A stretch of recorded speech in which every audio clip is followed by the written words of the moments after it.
How are you, Jocko? I'm good. How about yourself? Were you waiting on me? I was trying to figure out how to get on here. Yes, we were waiting on you. It's okay. I couldn't. It wasn't live. That's so crazy. Oh, anyways, we're here now, Yep, and we're all here now. So, Jocko, how are you holding up? How is mom doing? How are you doing? things are good. I'm blessed considering what all is going on out there. I'm holed up here in New York, which is basically like ground zero, but um, things are well. I can't complain. Yes. And before we dive into it, the interview, I just want to thank our first responders that are on the front lines, our heroes that are fighting and risking their lives for us. So I just want to tell everybody to continue to stay safe and stay home during this time. So, and thank you for joining us today. Oh, it's my pleasure. And speaking of first responders, one of the things that we did on our show, New Amsterdam, and for those Mhm. of you who haven't seen it, it's a hospital show. We Yes. have donated all of our equipment, all of our masks and our personal protective gear to all of the nurses and doctors here in New York that are on the front lines. And I think some other hospital shows have done the same thing. So that's really important that we look out for them. And I keep hearing that there's a shortage, and we're doing our best to get them everything that we can. I was going to ask you that if you guys were able to donate any of your materials over to um, the first responders. So that's amazing. Thank you guys for doing that. That's to be applauded and celebrated. Jocko, so the last time we saw each other was at lunch. Remember, we had a nice Hmm. lunch spread right before the shutdown happened. Hmm. And now look where we are. But Yeah. it's all good.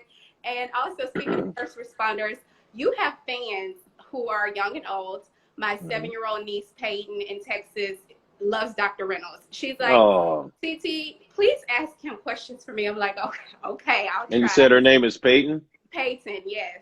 All right. Uh, Hi, Peyton. she's gonna like I'll get auntie of the year for that. But there was a point in time, Jocko, when you even wanted to be a doctor, right? Yeah, And absolutely. your course changed, of course, your career trajectory changed, and now you're an actor. But tell us how it feels to you're not an actual doctor, but you get to kind of fulfill out your dream as a doctor on TV. You get this opportunity to still, practice medicine, if you will. How does that feel for you? It feels really, really good. As you mentioned, I was so fascinated with the idea of being a doctor when I was in high school that I got a medical symbol on my high school ring. Mhm. And because I was that sure.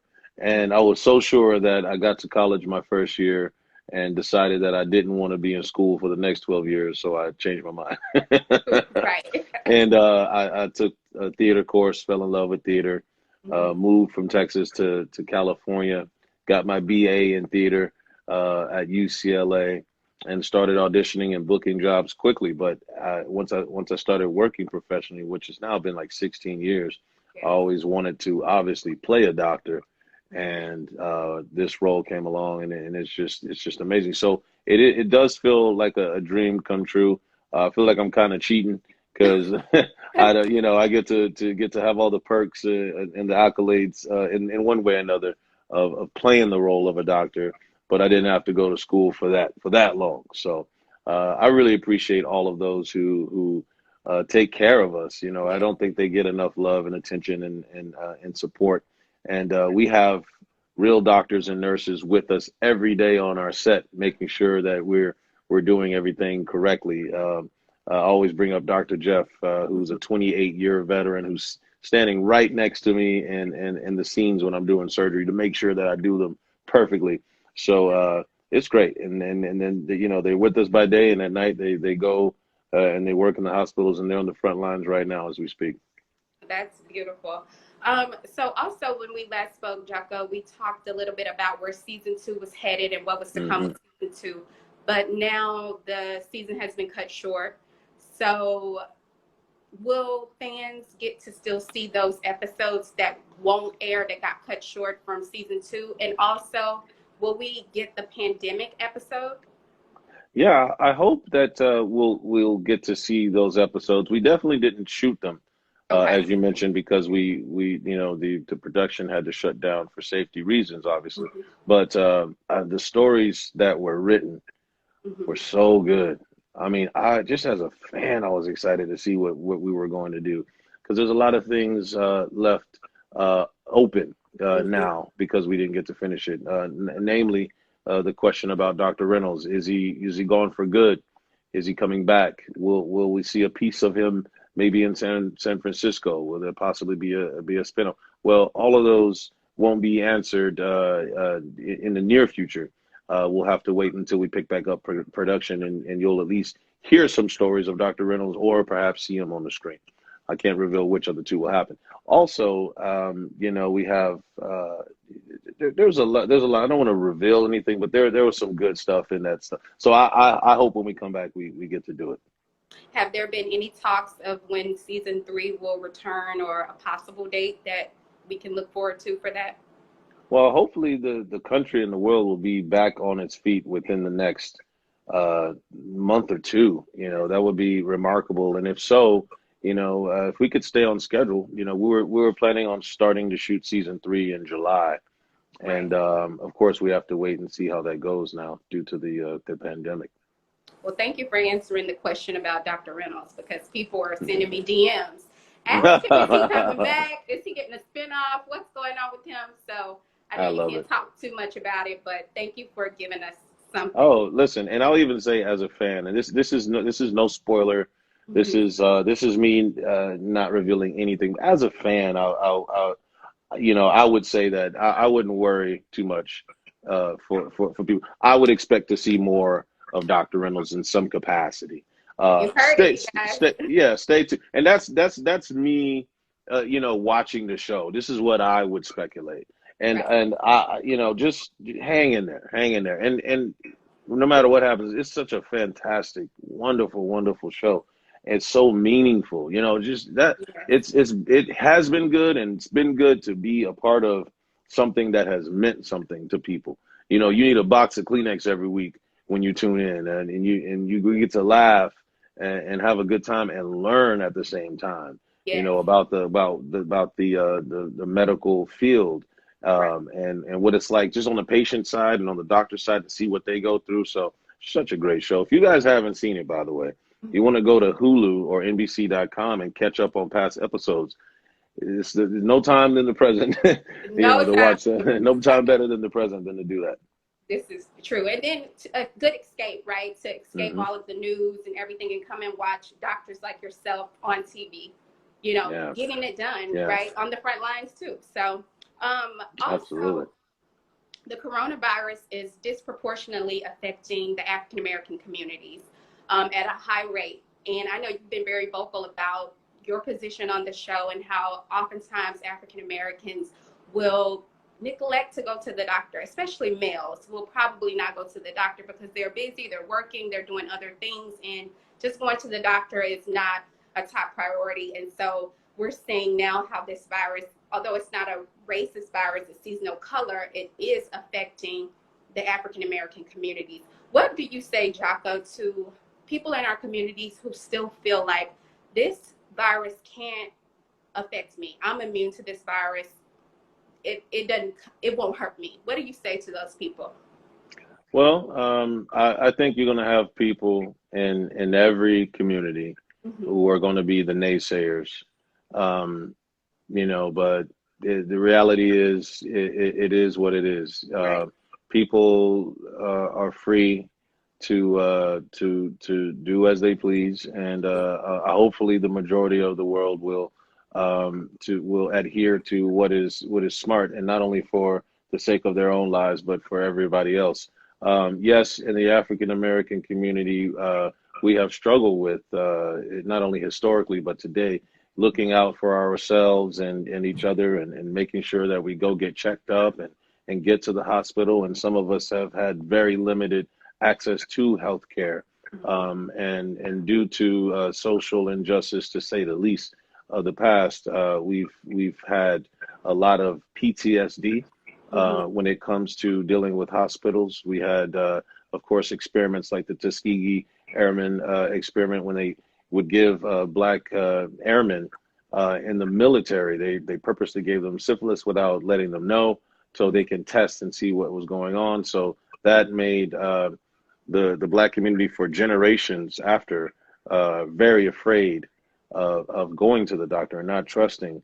And there's been other instances as well. So culturally, it's just not been a part of what we have sought to put first in our lives, unfortunately, and we have been paying a price. And so now, the same thing, due to social injustice and economic injustice, we're less likely to have access to healthcare, less likely to go to the hospital if we're feeling some symptoms. And if we go to the doctor at times, we're less likely to be diagnosed the right way or be treated the right way or listened to.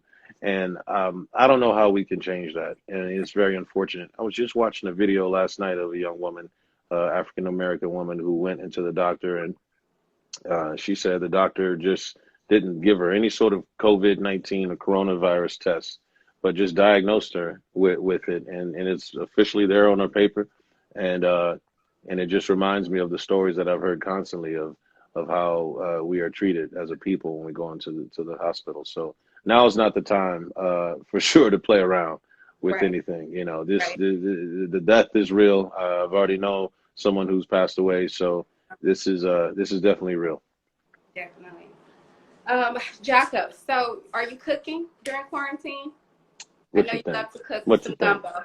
What Are you think? you? Are you doing those Mm. tutorials? I haven't started those yet. I've been real selfish. I've been selfish. That's all. Um, but yeah, I've been cooking, and I've been trying to like steer it a little more healthy because now I got some time to work out and kind of look after myself more. And Right. so yeah, I love blackened chicken. Now, I mean, look, blackened chicken is not as healthy as like just plain old grilled chicken. Right. But I've been doing that lately and cutting it up and putting it on some salads. But yeah, I could throw down. I'll make some gumbo. Yes. I'll leave the fried chicken to my mom though. I'm not ready to dive into that yet. That's Okay. hers is magical.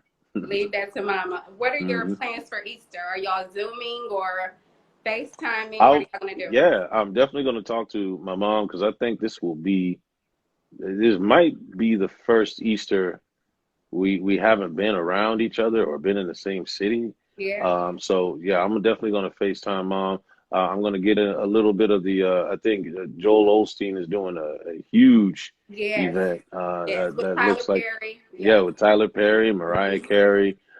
So that looks like that's going to be a lot of fun, and we can celebrate the fact that he is risen Yes. on that day. So I'm looking forward to that. Definitely. And so, do you want to give us a little spoiler or a little kind of tease of Tuesday's episode of New Amsterdam? What can we Yeah. expect? Well, I can tell you that, but it's the final episode of the season, and so keep in mind that this was not our planned final episode. What you will get to see, though, are some scenes from the pandemic episode that we've decided not to air. Okay. We're going to have the Daniel Day Kim's character. I was going to say Daniel Day Lewis. Daniel Day Kim's character will be introduced. Okay. We will see scenes between he and Helen Sharp that were originally in the pandemic episode, just so the audience can get caught up as to who he is and what's going on in that story. Also, Bloom and Sharp, they are dealing with something that they're starting to see some symptoms that are common in some patients at New Amsterdam. So they're a bit concerned. And Max, of course, he's trying to do the impossible. He has a kid who is very sick, and he's trying to get them into a very difficult experimental program. But it's interesting as I think about that episode and see what is happening now. It all rings so true to life. Yeah. Just how our characters try to get through that red tape just to help the patient. But we're going to see a lot more of that in this final episode. And like I said, bring a box of Kleenex. We'll be bringing the box of Kleenex. Thank you so much, Jocko, for taking the time to talk to us. You have a happy Easter. And we'll be looking forward for season 3. And we'll be watching on Tuesday for the finale episode. Thank you so much. Absolutely. Enjoy. It's always a pleasure talking to you. God bless. Stay safe. God bless. Thank you, Jocko. Thank you. Bye.